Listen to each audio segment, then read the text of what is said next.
What's up guys, my name is Sean from White Jade Productions, and today I'm gonna do a little bit of a test. Right here, we have our Blazar Remus lens. It's a 1.5x anamorphic. But in my right hand right here, I have the Sirui 1.25x anamorphic adapter. And I wanna find out what happens if you put an adapter on an anamorphic lens, but sideways.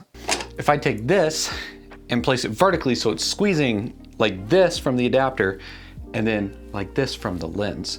So we're gonna put it on and find out what will actually happen. Now, like the sciencey nerd that I am, I'm gonna make a few hypotheses as to what happens when I throw this on top of this lens. Now, typically, this anamorphic adapter flares when the taking lens is prone to flaring. And obviously this lens is known for its flaring, both left, right, up and down and sideways. So I think that this will get a lot of vertical flaring. I also think that, basically science-wise speaking, if I'm, doing a 1.25x squeeze vertically, I'm only gonna get 1.25x squeeze horizontally, which would make this whole setup a 1.25x anamorphic setup. I don't think that the bokeh is gonna be as elongated anymore. I think the bokeh will look kind of spherical. And I also think that it's gonna retain its depth of field and compression. I could be wrong on that, but it's a 65mm lens. Even though it's anamorphic vertically and horizontally, I don't think that its depth of field is really gonna change. I think what's gonna end up happening is we end up creating a large format look on a technically Super 35 camera. The camera I have this on right now is the Red Dragon. It's technically Super 35. And I say technically. It's technically a 1.17 crop on your traditional full frame sensor like an FX3. It's a 1.25x crop if you're talking about an open gate camera like the Lumix S5 2X or the Blackmagic Pixis. So I'm really curious as to what will happen.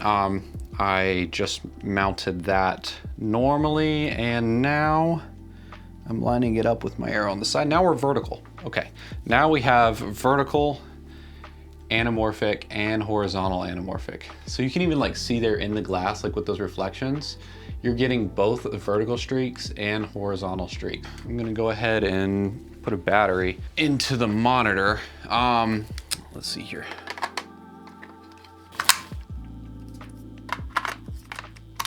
Basically what we're gonna do right here is we're gonna go into our resolution, go to advanced, and then we're gonna select 1.25x because that's how I think it's supposed to be de-squeezed. That's gonna be our aspect ratio. We're gonna set that format, and we're all good, and that's our look. Let's go ahead and speed on the camera. Okay, this is the image we're getting. Holy crap. Okay, so we're getting like an insane amount of barrel distortion. Yeah, there's barrel distortion from the moment of deviation from the center. Obviously you can see like that bokeh all the way back there we're looking at. It's pretty spherical looking. Actually, let's pull right here. I'll just pull this out. This is at minimum focus right here. It's a little ovalish. Oh, that's weird. Okay, that's vertical stretching. That almost looks like it's stretching horizontally. I don't think it quite is, but the bokeh looks pretty vertical. We're sitting right now at a 284 split. That's what we're sitting at. So, that's typically what I'd run for any professional project, but it looks interesting. Let's get a shot of my face in and see how it actually looks on a subject. Okay, so as of right now, this is how the image kind of looks. It's basically a 240, so I don't really have to worry about like cropping out the edges. One thing I did notice, I'm gonna pan a little, there's some vignetting. Not a lot, just a little bit. It shouldn't be too big of a deal. Like I said, there's a little bit of crop on there, so maybe that'll help get rid of some of that in post, we'll see. You know what, let's do it right now. We'll do uncropped, cropped. There you go, there's the difference. I guess I'll find out in post whether it looks decent or not. Just from what I can see, lean in and out of focus, there's quite a bit of chromatic aberration. I actually don't mind how the bokeh looks on the side. Like when we're talking like these like little dots right here, they actually look interesting. We're getting character out of this image, and that's what I'm about. I personally like character, so I invite it for personal projects. Now, everybody always uses a flashlight when they do flare tests, and that's just not realistic. It's not super bright. It doesn't really show all the character of the lens. If you're gonna get flares from the sun or another light, just doesn't look the same. So we're using an Amaran 60S, which, wow, whoa, that was cool. Hold up.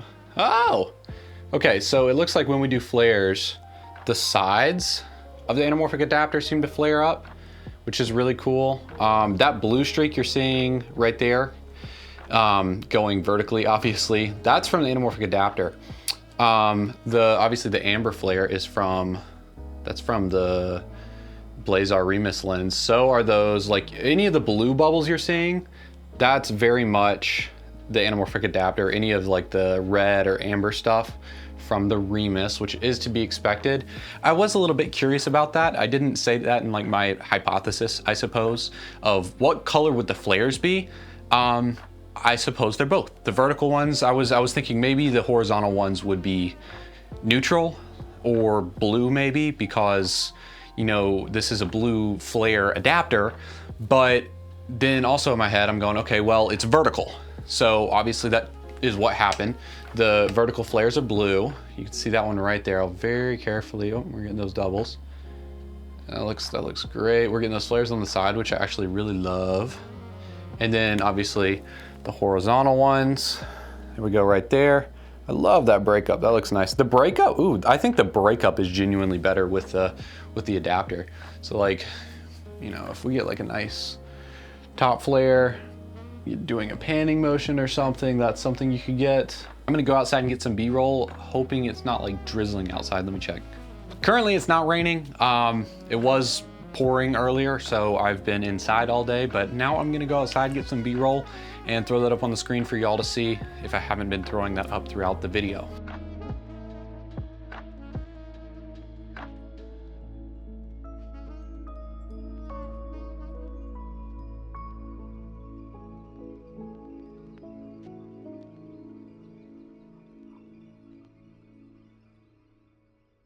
I want to do one last test. I promise it'll be short.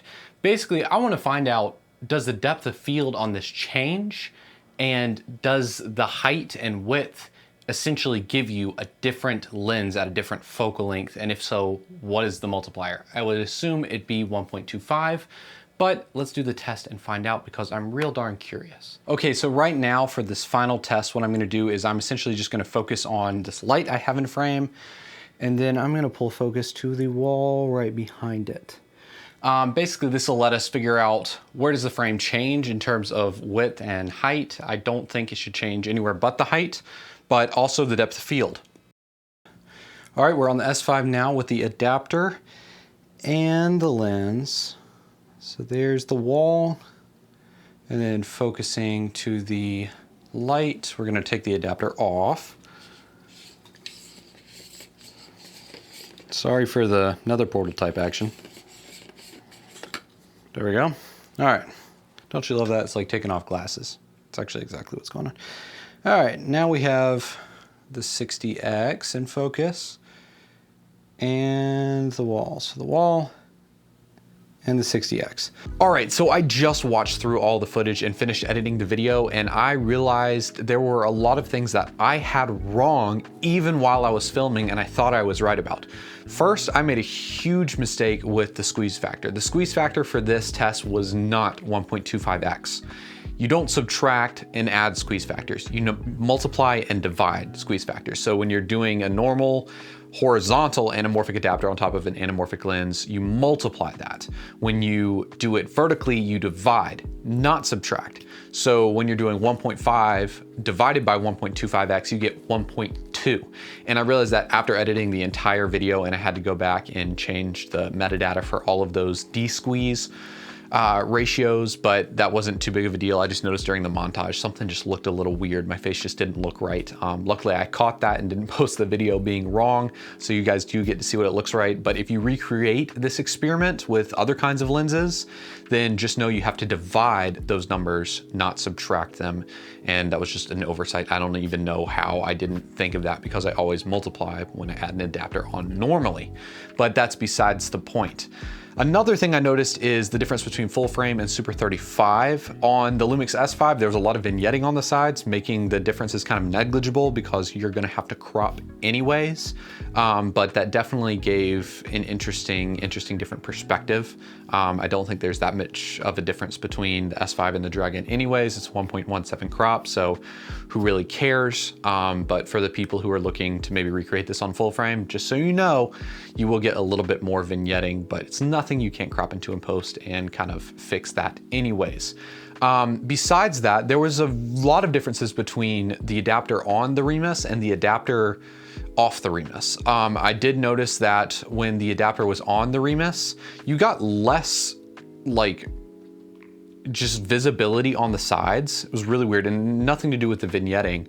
If you go back in this video and kind of like toggle between the frame of the Remus and the frame of the Remus with the adapter, you'll notice that there's just a little more squeeze on the side, and I'm not cropping these images whatsoever. I'm just kind of giving them to you as is so you can see the full effect of what's going on and kind of decide what you want to do if you decide to recreate this for whatever reason. But I found that to be really interesting. I love the flares that the adapter plus the Remus gives. If you're looking to do something really quirky and interesting, I would say go for it. But if anybody else out there has any other kind of lens combination, specifically the Blazar Nero on top of the Blazar Remus, I'd love to see that, because that would give you no squeeze whatsoever. You would just get normal footage. You wouldn't have to de-squeeze it at all, but it would be anamorphic and retain all of those characteristics. So if anybody else has any other kind of anamorphic lens plus anamorphic lens adapter combination, please tell me what you have down in the comments and tell me what your findings were if you tested it. And if anybody else out there makes a video just like this showing what a different combination would do, link it down below in the comments and I will pin it at the top for other people to check out, because I think this is something that could be cool and probably should be explored a little bit. I'm sure there's some use for this out there. Somebody will probably use this professionally at some point, and I'm curious to see what they make and when they make it. Until next time.